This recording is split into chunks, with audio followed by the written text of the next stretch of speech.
passing opportunity, you need to take it in one go.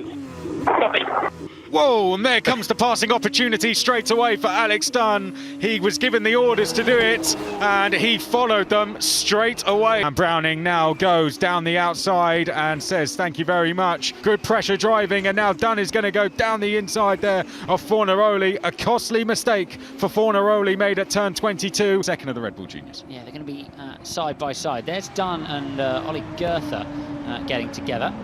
And there is DRS open for the papaya of Alex Dunne. He's closing in. Luke Browning looking in his mirrors, and there comes Alex Dunne to the outside of the circuit. Hard on the brakes he goes, and he takes the position away from Luke Browning, and he's taken himself through to the effective lead of the race. He clears Pepe Marti. Plenty of grip down there.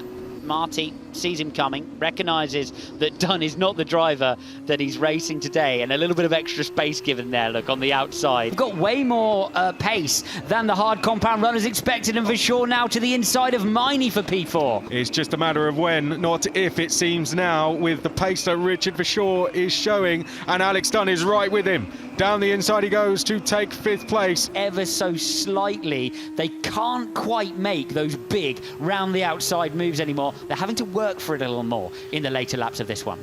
Great dive down the inside here for Alex Dunne, and wastes no time in getting by Pepe Marti. With Dunne, 2 cars ahead is Fornaroli, having a look at the rear of the driver who's just passed us. Up the inside goes Marti. Brave move. Marti sends it down at turn 3 on Fornaroli, and if it wasn't going to be Marti making a move, it was going to be Dunne, and Dunne is going to do that down towards turn 4. Who's going to come ahead out of all of this? It's Marti round the outside of the reigning Formula 3 champion. They'll be side by side on the exits, but Pepe Marti goes through, and what will be into the podium places. Great driving from the Red Bull Junior. Now let's jump on board with the championship leader round the outside at turn 6, and he goes ahead of Leo Fornaroli. Alex Dunne be able to get close enough to make an attempt of a pass. Here we go. Yes, we will. Alex Dunne sends it into turn 4. There's almost contact between the pair, and Victor Martin's almost off into the gravel, but Alex Dunne gets his elbows out and he goes through.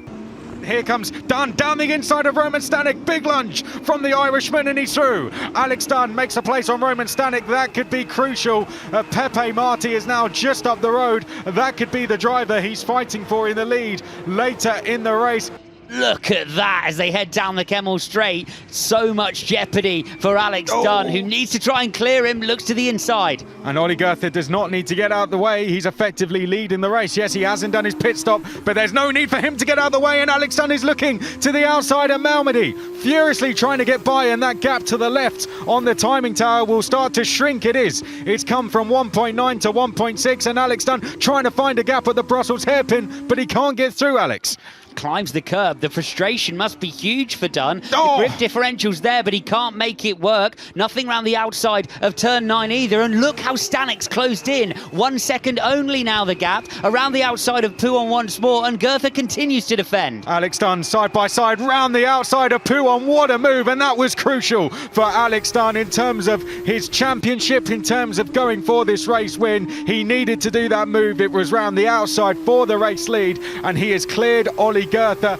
DRS open for Lindblad. A tow then for Dunne. Is this going to be an opportunity down towards turn 1? It'd have to be a very late one, and it is for Alex Dunne. That is very late indeed. Big send from Alex Dunne down to turn 1 there, and that is a fantastic move from the Irishman going into second place. Now look at this. Oh, that's Lindblad and Goethe going side by side into the hairpin, and they've run wide. A wide moment there as the likes of Goethe has gone wide into the penultimate corner, trying to attack Lindblad, and now both Dunne and Dirksen have come through. They are side by side going round the penultimate corner.